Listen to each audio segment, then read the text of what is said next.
What's going on, beautiful friends? I hope you're having an amazing day, wherever you're at, whatever you're doing. Today I've got a very simple question for you, but a very important one to answer. And that is, are you getting 8 hours of sleep each night? And now, while I don't necessarily think that the quantity is something that is set in stone for everyone, I do believe that 8 hours is a sweet spot for most people. And that has a lot to do with our circadian rhythm and just how we've evolved with nature through the cycles of day and night. You know, before the invention of artificial lighting, typically we would start winding down and going to sleep when the sun was going down and setting, and then we'd wake up when the sun was coming up. And our hormones are actually attuned to that as long as you haven't thrown yourself out of balance. And so with that, between typically like 10 p.m. and 2 a.m. is when most of the physical repair happens. And then between 2 a.m. and 6 a.m. is when most of your psychological repair happens. So there's kind of those two chunks of 4-hour windows.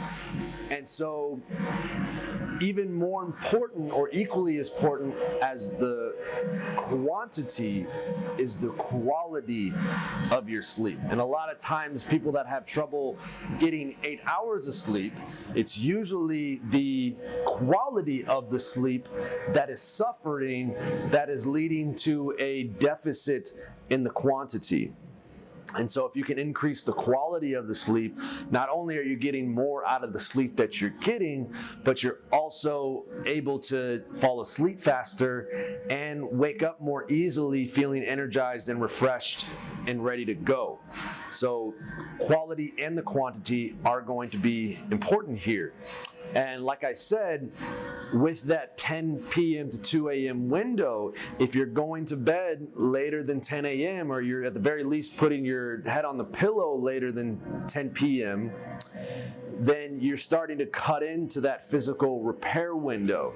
And this is why, even though you might be getting 8 hours of sleep, if you're off your circadian rhythm, whether because you're working night shift or you just have a tendency to stay up later and sleep in later, even if you're getting those 8 hours, the quality most likely isn't going to be the same because of those windows, because of that natural circadian rhythm that our bodies have attuned to.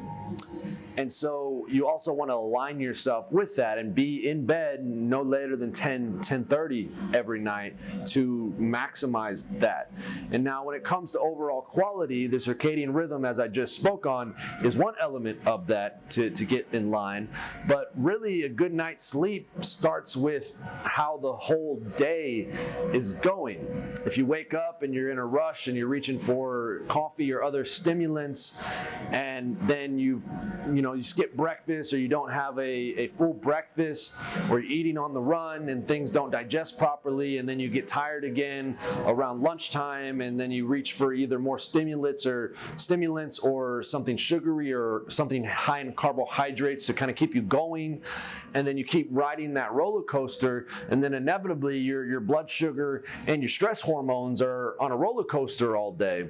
And then by the time you get to bed, you find it's hard to wind down, or because you've got so much cortisol, because cortisol has a 2-hour half-life and caffeine has a 6-hour half-life. So you got so much stress hormones and caffeine running through you that even if you do fall asleep, you're not able to get as deep and restful sleep as you could be. And then if you combine this with things like exposing yourself to a lot of blue light or bright light before you go to bed, or you're finding yourself in a stressful relationship that's winding you up before you go to bed, or any number of things, even Wi-Fi in your house, your phone, the 5G systems that are radiating all throughout us and all over the place nowadays. Any of these things that is creating additional stress on the system is going to elevate your stress hormones, which again is going to cut into the quality of the sleep. So when you're looking at your overall sleep quality, you want to take into account all of these different areas, from your nutrition to any environmental things you're being exposed to bright light bright blue light exposure before you go to bed, to relationships, to finances, all of these things are going to have an impact. And this is where, practices like meditation or journaling or breath work can also be helpful in helping you regulate your mind and emotions and regulate your physiology as a whole so that you can get into a more deep and restful sleep. So those are a few tips for you. Again, getting 8 hours of sleep and being in bed no later than 10:30 are going to help you maximize the quantity and the quality of your sleep. So as always, I hope this helps. If you did find this helpful, I would appreciate it if you subscribed and follow us for more. And if you have any questions or want us to take a deeper dive on any of these things, feel free to send us a message, and we would love to support you with wherever you're at and whatever challenges that you're faced with, or just answering any questions that you might have. So I hope you have an amazing day, and I will talk to you very soon.